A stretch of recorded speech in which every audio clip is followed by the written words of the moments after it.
Welcome to my channel. महत्त्वाची सूचना. या व्हिडिओमधील सर्व माहिती केवळ शैक्षणिक उद्देशानं दिलेली आहे. ही कोणत्याही प्रकारची गुंतवणूक सल्ला नाही. गुंतवणूक करण्यापूर्वी कृपया स्वतःचा अभ्यास करा किंवा आपल्या आर्थिक सल्लागाराचा सल्ला घ्या. या व्हिडिओतील माहितीवर आधारित घेतलेल्या कोणत्याही निर्णयासाठी आम्ही जबाबदार राहणार नाही. धन्यवाद. कल्पना करा, एका विद्यार्थ्याच्या हातात त्याचं प्रगती पुस्तक आहे, म्हणजेच रिपोर्ट कार्ड. आणि त्या विद्यार्थ्याला गणितात चक्क 100 पैकी 100 गुण मिळालेत. बर. पण त्याची शाळेतील उपस्थिती खूपच कमी आहे. बापरे, म्हणजे मग ते रिपोर्ट कार्ड थोडं विचित्रच दिसेल. हो ना. आणि इतर सर्व विषयांचे मार्क पण लक्षणीयरित्या घसरलेत. आता कसंय, वरवर पाहतात ते 100 गुण लगेच लक्ष वेधून घेतात. बरं. पण पूर्ण रिपोर्ट कार्ड पाहिलं की एका मोठ्या समस्येकडे इशारा मिळतो. नक्कीच. म्हणजे फक्त एक चांगला आकडा बघून चालत नाही. अगदी तेच. आजच्या या आपल्या सखोल चर्चेत आपण अशाच एका आर्थिक रिपोर्ट कार्डचं विश्लेषण करणार आहोत. बरं. आपल्याकडे टाटा टेक्नॉलॉजीजच्या आर्थिक वर्ष 2026च्या चौथ्या तिमाहीचे म्हणजेच Q4 FY26 चे निकाल आणि काही गुंतवणूकदारांचे प्रेझेंटेशन्स आहेत. एकीकडे कंपनीचा महसूल वेगाने वाढलाय, पण नफा मात्र खाली आलाय. हा एक मोठा विरोधाभास आहे खरं तर. हो. आणि म्हणूनच आजचं आपलं मुख्य मिशन हे समजून घेणं आहे की कंपनीचं व्यवस्थापन ज्या एका भक्कम वाढीच्या टप्प्याबद्दल ठामपणे बोलत आहे, ते खरोखरच वास्तवात उतरत आहे की ह्या आकड्यांच्या गुंतागुंतीमध्ये काही वेगळीच कथा दडलेली आहे. आपण हे सगळे किचकट आकडे अतिशय सोप्या भाषेत डिकोड करणार आहोत. मला वाटतं ही चर्चा खूप रंजक होणार आहे, कारण या स्रोतांचा विश्लेषण करताना सर्वात पहिली गोष्ट जी डोळ्यात भरते ती म्हणजे इथले परस्पर विरोधी आकडे. म्हणजे नक्की कोणते आकडे? म्हणजे बघा, एखाद्या कंपनीचा व्यवसाय वाढतोय हे सांगणारे आकडे आणि त्या व्यवसायातून प्रत्यक्ष हातात किती पैसा उरतोय हे सांगणारे आकडे, या दोन्हीत मोठी तफावत आहे. अच्छा. त्यामुळे या निकालांचं केवळ वरवर वाचन न करता त्यामागील का आणि कसे हे समजून घेणं खूप आवश्यक ठरतं. बरोबर आहे. आपण थेट त्या सर्वात मोठ्या विरोधाभासापासूनच सुरुवात करूया, म्हणजे महसूल विरुद्ध नफा, किंवा आर्थिक भाषेत सांगायचं तर टॉपलाईन वर्सेस बॉटमलाईन पॅराडॉक्स. हो, सांगायला हरकत नाही. आपल्याकडील माहितीनुसार या तिमाहीत टाटा टेक्नॉलॉजीजचा एकूण महसूल म्हणजे रेव्हेन्यू तो जवळपास 1572 कोटींवर पोचला आहे. मागील वर्षाच्या तुलनेत म्हणजेच इयर ऑन इयर आधारावर यात तब्बल 22% दणदणीत वाढ झाली आहे. 22% ही खूप चांगली वाढ आहे. हो ना. सामान्यांच्या दृष्टिकोनातून पाहिल्यास 22% वाढ ही कोणत्याही व्यवसायासाठी खूप मोठी झेप मानली जाते. पण इथेच एक अडचण उभी राहते. नफ्याची अडचण. बरोबर. अगदी बरोबर. महसूल 22% वाढलेला असताना कंपनीचा निव्वळ नफा मात्र 204 कोटींवर आला आहे. मागील वर्षाच्या याच तिमाहीशी तुलना केल्यास निव्वळ नफ्यात चक्क 9% घट झाली आहे. मला इथेही समजून घ्यायचंय की जर कंपनीचा सेल 22% वाढतोय पण प्रत्यक्ष हातात उरणारा नफा 9% घसरतोय, तर मग या 22% महसूल वाढीला फक्त एक दिखावा मानायचा का? म्हणजे ज्याला व्हॅनिटी मेट्रिक म्हणतात तसं? नाही. महसुलात झालेली 22% वाढ हा दिखावा नक्कीच नाहीये. असं का? कारण ती वाढ बाजारातील प्रत्यक्ष मागणी दर्शवते. लोक त्यांच्या सेवा विकत घेत आहेत. पण नफ्यात झालेली ही 9% घट ही कंपनीच्या सध्याच्या विस्तार धोरणाची किंमत आहे. विस्तार धोरणाची किंमत म्हणजे नक्की काय होतंय तिथे? काय होतं ना, जेव्हा एखादी इंजिनिअरिंग कंपनी जागतिक स्तरावर नवीन आणि मोठे करार मिळवते, तेव्हा तिला सुरुवातीच्या टप्प्यात प्रचंड गुंतवणूक करावी लागते. अच्छा, म्हणजे इन्व्हेस्टमेंट करावी लागते. हो. युरोप किंवा जपानमधील नवीन ग्राहकांसाठी विशेष तंत्रज्ञान उभारणे, नवीन ऑफिसेस सुरू करणे आणि प्रगत कौशल्य असलेले अभियंते जास्त पगारावर नियुक्त करणे, या सर्व गोष्टींसाठी सुरुवातीला मोठ्या प्रमाणात भांडवल खर्च होतं. हा साहजिक आहे. यालाच आपण कॉस्ट प्रेशर किंवा खर्चाचा दबाव म्हणतो. म्हणजेच सध्या कंपनी जे अतिरिक्त 22% पैसे कमवत आहे ना, ते मिळवण्यासाठी त्यांना अपेक्षेपेक्षा खूप जास्त वेगाने पैसे खर्च करावे लागत आहेत. अरेच्छा. हा खर्च भविष्यातील वाढीचा पाया रचत असला तरी सध्याच्या तिमाहीत तो नफ्याला थेट खाली खेचतोय. हां, समजलं. म्हणजे ही एक प्रकारची पेमेंट इन ॲडव्हान्स परिस्थिती आहे, जिथे भविष्यातील कमाईसाठी आजचा नफा पणाला लावला जातोय. अगदी तसंच. पण मला स्रोतांमध्ये नफ्याबाबत आणखी एक आकडा दिसला जो थोडा गोंधळात टाकणारा आहे. कोणता आकडा? जर आपण मागील तिमाहीच्या आधारावर म्हणजे क्वार्टर ऑन क्वार्टर पाहिलं तर डिसेंबर 2025 मध्ये कंपनीचा नफा फक्त 6.6 कोटी इतकाच होता आणि आता तो एकदम 204 कोटींवर पोचलाय. हो, तो आकडा खूप मोठा वाटतो. हो ना, एका तिमाहीत नफा एवढा कसा काय वाढू शकतो? इथेच आकड्यांचा एक रंजक खेळ समजून घेणं आवश्यक आहे. बर. डिसेंबर 2025 मधील तो 6.6 कोटींचा नफा हा कंपनीच्या सामान्य क्षमतेपेक्षा खूपच कमी होता. म्हणजे काही विशेष कारण होतं का त्यामागे? हो, कदाचित त्या तिमाहीत काही एकवेळचे मोठे खर्च किंवा तरतुदी, ज्याला वन टाइम प्रोव्हिजन्स म्हणतात, त्या केल्या गेल्या असतील. जेव्हा मागील तिमाहीतील आकडा असा अचानक खूप तळाला गेलेला असतो ना, तेव्हा त्यानंतरच्या तिमाहीत परिस्थिती पूर्वपदावर आल्यावर मिळणारा सामान्य नफा देखील टक्क्यांच्या भाषेत अवाढव्य वाटतो. अच्छा, म्हणजे तो मूळ आकडाच खूप लहान होता. अगदी बरोबर. या आर्थिक संकल्पनेला लो बेस इफेक्ट म्हणतात. Low base effect. हां. हो, 6.6 कोटींवरून 204 कोटींवर जाणं हे काही जादू नाहीये, तर ती केवळ तळाला गेलेल्या बेसवरून झालेली रिकव्हरी आहे. ओहो, आता उलगडा झाला. त्यामुळेच तिमाही नफ्याकडे पाहून हुरळून जाण्याऐवजी विश्लेषकांनी स्पष्ट केलंय की वार्षिक तुलनेत झालेली 9% घट हेच कंपनीच्या सध्याच्या नफ्याचा खरं वास्तव आहे. हे स्पष्टीकरण खूप महत्वाचं आहे, कारण यामुळे आकड्यांमागचा भ्रम दूर होतो. हो ना. आता या खर्चाच्या आणि नफ्याच्या गणितातून एक दुसरा कळीचा मुद्दा समोर येतो. तो म्हणजे मार्जिन आणि कार्यक्षमता. एबिटा मार्जिनचा मुद्दा. हो, स्रोतातील माहितीनुसार एकीकडे कंपनीच्या मार्जिनमध्ये सुधारणा दिसत आहे. त्यांचं इबिटा मार्जिन 16% सुधारलंय आणि एबिट मार्जिन तिमाहीच्या तुलनेत 14% झालंय. हे तांत्रिक शब्द थोडे जड वाटतात. याचा नक्की अर्थ काय? खरं तर हे सोपं आहे. हे दोन्ही शब्द कंपनीच्या कार्यक्षमतेचं मोजमाप करतात. बरं. इबिटा म्हणजे earnings before interest, taxes, depreciation and amortisation. बापरे, खूपच मोठा फुल फॉर्म आहे. हो, पण सोप्या भाषेत सांगायचं तर कंपनी आपल्या मुख्य व्यवसायातून म्हणजेच इंजिनिअरिंग सेवा देऊन थेट किती पैसे कमवत आहे हे इबिटा दाखवतो. अच्छा, म्हणजे निव्वळ कामकाजातून आलेला पैसा. अगदी. यात कर्ज, टॅक्स किंवा इतर हिशोबाच्या कपाती धरलेल्या नसतात. जर इबिटा मार्जिन 16% आहे, याचा अर्थ प्रत्येक 100 रुपयांच्या महसुलामागे कंपनी आपल्या ऑपरेशन्समधून 16 रुपये वाचवत आहे. आणि एबिट म्हणजे काय मग? इबिट म्हणजे त्यातून फक्त डेप्रिसिएशन म्हणजे घसारा वजा केल्यानंतर उरणारी रक्कम, जी 14% आहे. ओके. हे आकडे दाखवतात की कंपनीचं मुख्य कामकाज योग्य मार्गावर आहे आणि ते त्यांच्या दैनंदिन प्रक्रियांमध्ये कार्यक्षमता आणण्याचा प्रयत्न करत आहेत. पण मला इथेच एक मोठा विरोधाभास जाणवतोय. कसा काय? तुम्ही म्हणताय की ऑपरेशन्समधील कार्यक्षमता सुधारत आहे, म्हणजेच ते काम अधिक चांगल्या पद्धतीने आणि कमी खर्चात करण्याचा प्रयत्न करत आहेत. हो, आकड्यांवरून तरी तसंच दिसतंय. पण स्रोतातील पुढील आकडा खूपच धक्कादायक आहे. कर्मचारी सोडून जाण्याचं प्रमाण, म्हणजे ज्याला ॲटलिशन रेट म्हणतात, तो वाढून सुमारे 16% पोहोचलाय. हा चिंतेचा विषय आहे नक्कीच. मला हा ताळमेळच समजत नाहीये. जर कंपनीची कार्यक्षमता वाढत आहे, तर मग 16% लोक कंपनी का सोडत आहेत? हे एखाद्या बादलीसारखं आहे, ज्यात तुम्ही वेगाने पाणी भरताय, पण तळाला 16%ची मोठी छिद्र आहेत. अगदी अचूक उदाहरण दिलं तुम्ही. यात असा तर प्रकार नाही ना, की कंपनी आपली मार्जिनची आकडेवारी चांगली दिसण्यासाठी आणि खर्च कमी करण्यासाठी सध्याच्या कर्मचाऱ्यांवर क्षमतेपेक्षा जास्त कामाचा ताण देत आहे? हे नाकारता येत नाही. तंत्रज्ञान आणि इंजिनिअरिंग क्षेत्रात 16% ॲट्रिशन रेट ही खरोखरच धोक्याची घंटा असते. का बरं? इतर क्षेत्रांमध्येही लोक नोकऱ्या बदलतातच ना?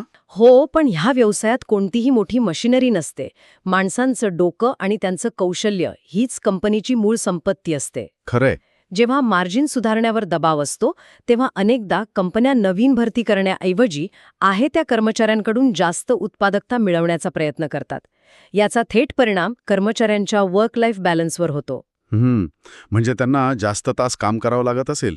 हो. शिवाय सध्या AI आणि EV क्षेत्रात म्हणजे इलेक्ट्रिक व्हेकल्स क्षेत्रात कुशल इंजिनियर्सना बाजारात प्रचंड मागणी आहे. त्यामुळे थोडं जरी असमाधान असेल किंवा दुसरीकडून जास्त पगाराची ऑफर आली तर कर्मचारी लगेच कंपनी सोडतात. म्हणजे एका अर्थाने कंपनीचे अनुभवी इंजिनियर्स हीच त्यांची खरी ताकद आहे आणि तीच ताकद आता कमी होत आहे. हो, आणि हे नुकसान भरून काढणं सोपं नसतं. या 16% ॲट्रिशनचा त्यांच्या व्यवसायावर नेमकं कसा परिणाम होऊ शकतो? याचा परिणाम अत्यंत गंभीर असू शकतो.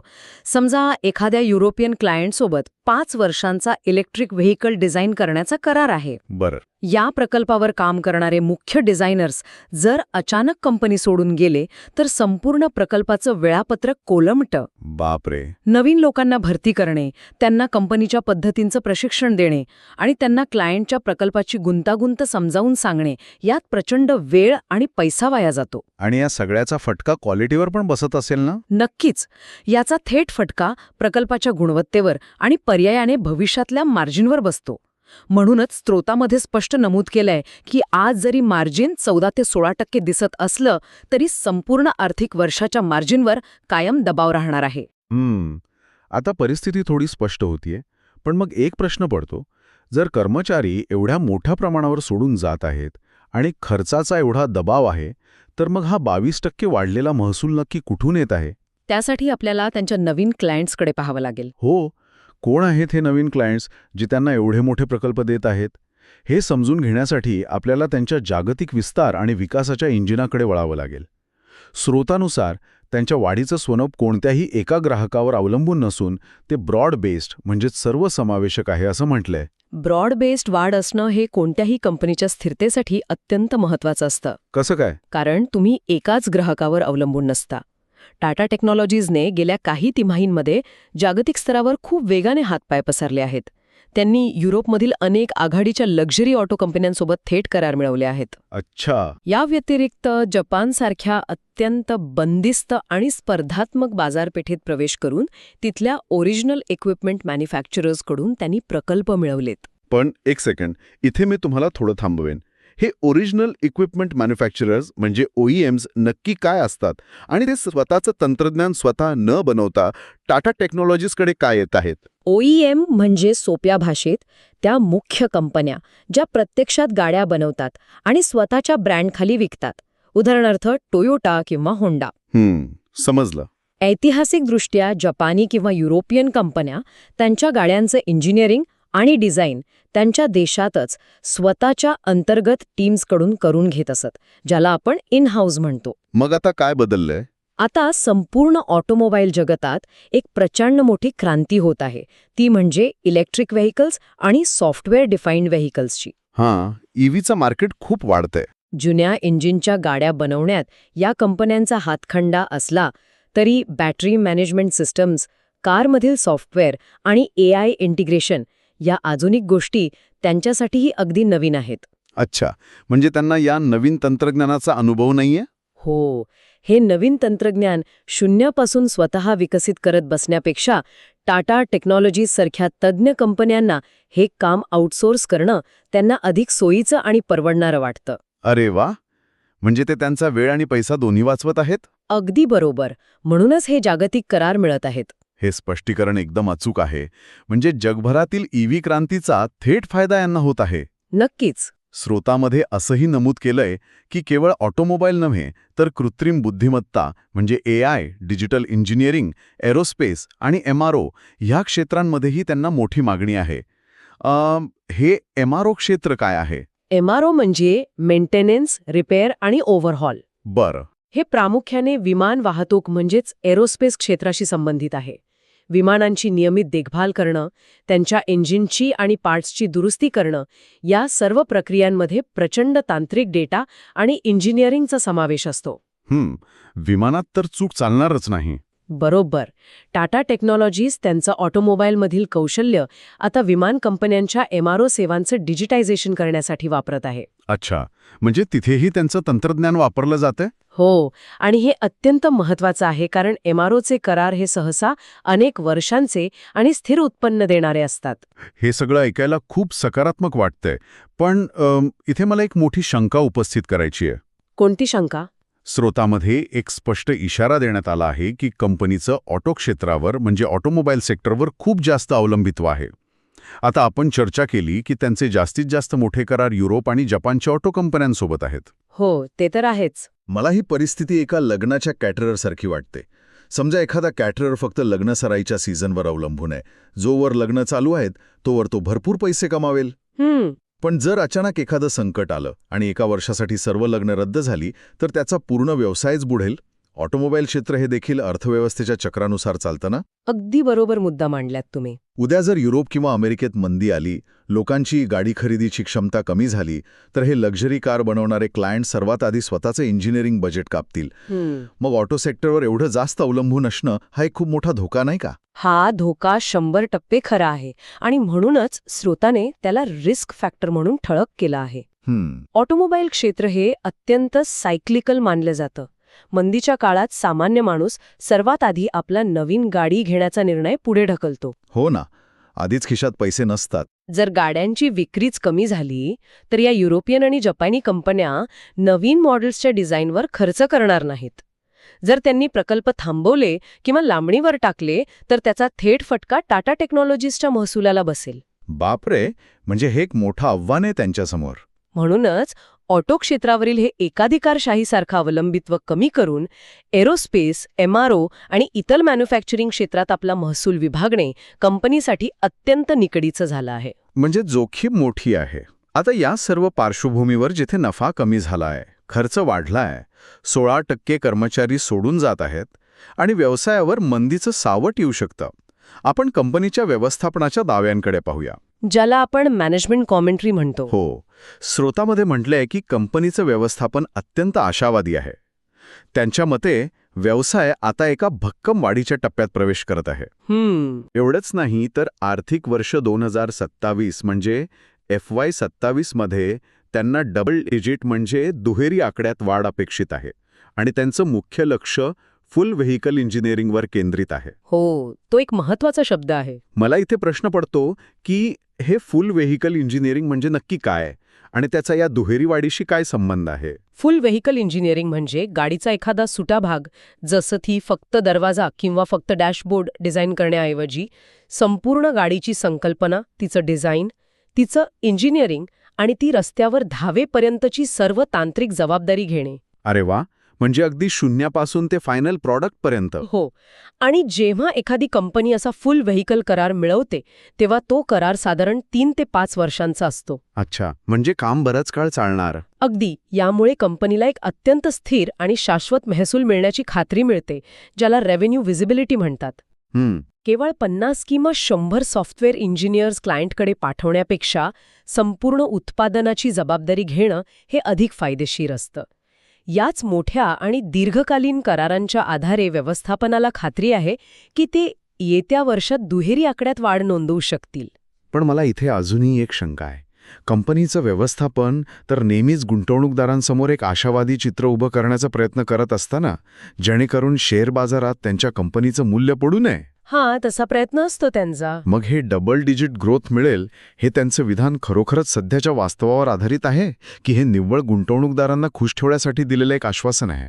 हा प्रश्न खूप महत्वाचा आहे. कारण स्रोतातील विश्लेषकांच्या निष्कर्षानुसार या निकालाचं एकूण रेटिंग उत्कृष्ट न देता ॲव्हरेज टू स्लाइटली स्ट्रॉंग म्हणजेच मध्यम ते किंचित मजबूत असंच दिलं आहे. हो, आणि विश्लेषकांनी दिलेलं हे रेटिंग अगदी योग्य परिस्थिती दर्शवतं. कसं काय? विश्लेषक व्यवस्थापनाच्या दाव्यांना पूर्णपणे नाकारत नाहीत, कारण टाटा टेक्नॉलॉजीजकडे खरोखरच मोठी ऑर्डर बुक म्हणजेच भविष्यातील करारांची भक्कम यादी आहे. बरं. पण त्याचवेळी विश्लेषक केवळ व्यवस्थापनाच्या आश्वासनांवर आंधळेपणाने विश्वास ठेवायलाही तयार नाहीत. त्यांना प्रत्यक्ष कृती पाहायची आहे.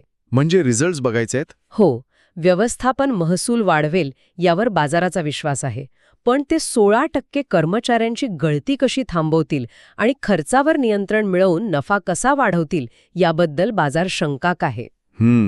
आणि जोपर्यंत प्रत्यक्ष नफ्यात वाढ दिसत नाही तोपर्यंत रेटिंग उत्कृष्ट स्तरावर जाणार नाही. अगदी बरोबर. याचाच अर्थ बाजारात एक प्रकारची वेट अँड वॉच परिस्थिती आहे. म्हणूनच स्रोतामध्ये भविष्यातील अंदाजाबाबत स्पष्ट केलंय की अल्पकालीन प्रभाव म्हणजेच शेअर बाजारातील येत्या 1 ते 3 महिन्यांचा कल हा न्यूट्रल ते पॉझिटिव्ह राहील. हो, म्हणजे शेअरच्या किमतीत लगेचच खूप मोठी उसळी किंवा मोठी घसरण पाहायला मिळणार नाही. पण दीर्घकालीन म्हणजेच 1 ते 3 वर्षांचा विचार केल्यास AI, डिजिटल इंजिनिअरिंग आणि EVच्या वाढत्या मागणीमुळे हा कल नक्कीच पॉझिटिव्ह असेल. अगदी तंतोतंत. अल्पकालीन गुंतवणूकदार सध्याच्या नफ्यातील घसरणीकडे आणि वाढत्या खर्चाकडे लक्ष देतील, त्यामुळे ते सावधगिरी बाळगतील. हो, ते लगेच निर्णय घेणार नाहीत. पण जे दीर्घकालीन विचार करतात ते पाहतील की ही कंपनी भविष्यातील तंत्रज्ञानाच्या अगदी मध्यभागी उभी आहे. जेव्हा पूर्ण जग EV आणि AI कडे वळत आहे, तेव्हा या सेवा पुरवणाऱ्या कंपन्यांना दीर्घकालीन फायदा हा होणारच आहे. तर मग आजच्या या सखोल चर्चेचा आपण एक सारांश काढूया. आज आपण पाहिलं की टाटा टेक्नॉलॉजीजच्या रिपोर्ट कार्डमध्ये महसुलाच्या रकान्यात 22% उत्तम वाढ आहे. युरोप आणि जपानसारख्या कठीण बाजारपेठांमधील त्यांचं नवीन फुल व्हेइकल इंजिनिअरिंग करार आणि विमान वाहतूक क्षेत्रातील MRO प्रवेश हे अत्यंत सकारात्मक मुद्दे आहेत. हो, नक्कीच. पण दुसरीकडे 9% घटलेला निव्वळ नफा आणि 16% इतका मोठा ॲट्रेशन रेट हे असे लाल रंगाचे शेरे आहेत ज्यांच्याकडे व्यवस्थापनाला तातडीने लक्ष द्यावं लागेल. तसेच ऑटो क्षेत्रावरील त्यांचं जास्त अवलंबित्व भविष्यात मंदीच्या काळात धोक्याचं ठरू शकतं. खरं आहे. एकंदरीत सध्याचे आकडे अल्पकालीन वेदना दाखवत असले तरी दीर्घकालीन विकासाचा पाया नक्कीच भक्कम होत आहे. या सर्व माहितीच्या आधारे आपण एका निष्कर्षापर्यंत पोहोचू शकतो की कोणत्याही आर्थिक निकालाचं विश्लेषण करताना फक्त काय झालं हे न पाहता ते का झालं आणि कसं झालं यावर लक्ष केंद्रित केलं पाहिजे. नक्कीच. आणि आता या सखोल विश्लेषणाच्या शेवटी एक असा प्रक्षोभक विचार जो स्रोतातील माहितीवरच आधारित आहे, पण जो तुम्हाला या संपूर्ण परिस्थितीकडे एका वेगळ्याच दृष्टिकोनातून पाहायला लावेल. सांगा. आपण चर्चेदरम्यान 16% ॲट्रिशन रेटबाबत खूप चिंता व्यक्त केली. हे अत्यंत महागडे आणि अनुभवी इंजिनियर्स आहेत. पण आपण हेही पाहिलं की कंपनी AI आणि डिजिटल इंजिनिअरिंगवर प्रचंड भर देत आहे. हो. आता असा विचार करा, जर येणाऱ्या काही वर्षांत कृत्रिम बुद्धिमत्तेने म्हणजे AIने गाडी डिझाईन करण्याची, कोडिंगची आणि टेस्टिंगची अनेक क्लिष्ट कामं स्वयंचलित केली तर? अच्छा, हा तर वेगळाच अँगल झाला. हो ना. जर जे काम करण्यासाठी कालपर्यंत 10 उच्च शिक्षित आणि जास्त पगार घेणारे इंजिनियर्स लागायचे, तेच काम उद्या फक्त एक इंजिनियर आणि एक प्रगत AI सिस्टम मिळून करू शकले, तर कदाचित या 16% ॲट्रिशन रेटची कंपनीला अजिबात चिंता वाटणार नाही. बाप रे, म्हणजे हे शक्य आहे भविष्यात? अगदी. लोक कंपनी सोडून जात आहेत आणि कंपनी त्यांच्या जागी नवीन लोकांना भरतीच करत नाहीये, कारण AI ते काम अधिक वेगाने आणि कमी खर्चात करत आहे. यामुळे त्यांचा नफा खूप वाढू शकतो. हो ना. मग प्रश्न हा उरतो की हे कर्मचारी सोडून जाणं ही कंपनीसाठी खरोखरच एक मोठी समस्या आहे की कमी मनुष्यबळात आणि AIच्या मदतीने नफा आणि मार्जिन वाढवण्याच्या एका नव्या आधुनिक युगाची ती नकळत झालेली सुरुवात आहे. हा विचार करायला लावणारा मुद्दा आहे खरोखरच. या एका वेगळ्या विचारासोबतच आपण आजची ही चर्चा इथेच थांबूया. नवीन माहिती मिळवण्यासाठी, आकड्यांच्या मागचे खरे अर्थ शोधण्यासाठी आणि नवनवीन गोष्टी शिकण्यासाठी असेच उत्सुक रहा. पुन्हा भेटूया एका नवीन आणि रंजक विषयासह. व्हिडिओ आवडला असेल तर लाईक करा आणि अशाच युजफुल व्हिडिओसाठी चॅनलला सबस्क्राईब करायला विसरू नका.